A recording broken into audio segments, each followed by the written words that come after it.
Tara, samahan niyo ako pumunta sa maliit na property na nabili ko. Malapit lang din naman dito sa amin.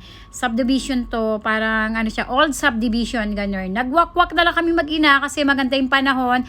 Kanina madaling araw, grabe, lakas-lakas ng ulan hanggang kaninang alas 10. Ayan, tingnan nyo ang putik. Ayan, malapit lang kami, unang kanto lang kami ng subdivision na ito. Ayan. Tapos si Kuya Ryder, nakilala niya ako. So, binati ko rin siya. Kasi, sukin niya na kami. Lagi siya nagdi-deliver sa amin. So, ayan. Walk-walk lang kami mag-ina. Sabi ko, sakto. Ang ganda ng araw ngayon. Sigurado mamaya, uulan na naman yan. Tingnan nyo. Ang putik-putik dyan mamaya sa dadaanan natin. Ayan o. Tapos, meron dyan malapit kami sa school. Private school. Kaya lang nagsara siya ng pandemic.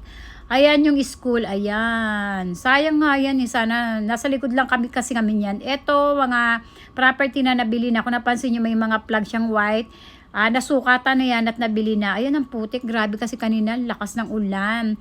So, malapit na tayo. And may nadaanan kaming gumamela. Ayan, sabi ko sana ko, alam mo ba nak, bulaklak yan ng mga bata kami. Ang dami-dami ganyan ngayon, wala na.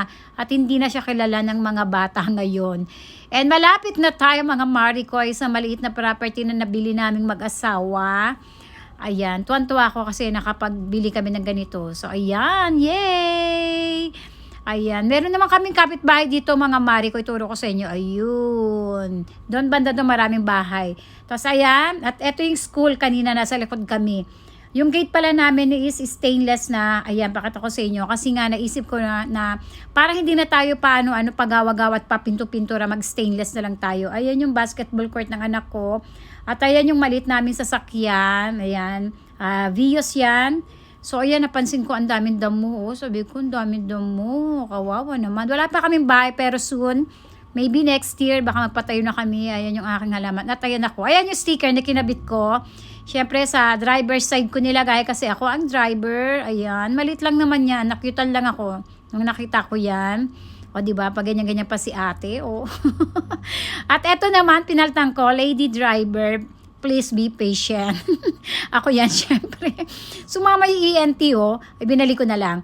Oh, ayan, ito naman yung, ayan, family ko. Ayan, dalawa yung anak ko, Lucky and Gift. Hindi ko na tinanggal yung cover. So, ito, sabi ko, uwi na tayo at baka maabutan tayo ng ulan. Tinignan ko yung halaman namin. Grabe, ang daming damo. Pati yung sa likod. Yung likod pa lang yan, fire department yan ng isang community. Grabe yung damo, diba? Sobrang dami. Lalo na siguro kung di ko pinaanuhan to. Pinasimentuhan ko to kasi nga madamo. So, ayan, sabi ko sa sasakyan namin, okay, diyan ka na. Nakabitan ko ng mga sticker. Uwi na kami, baka umulan. Sabi ko sana ko, tingnan mo, baka may bill tayo ng ilaw at tubig. Natakot siya.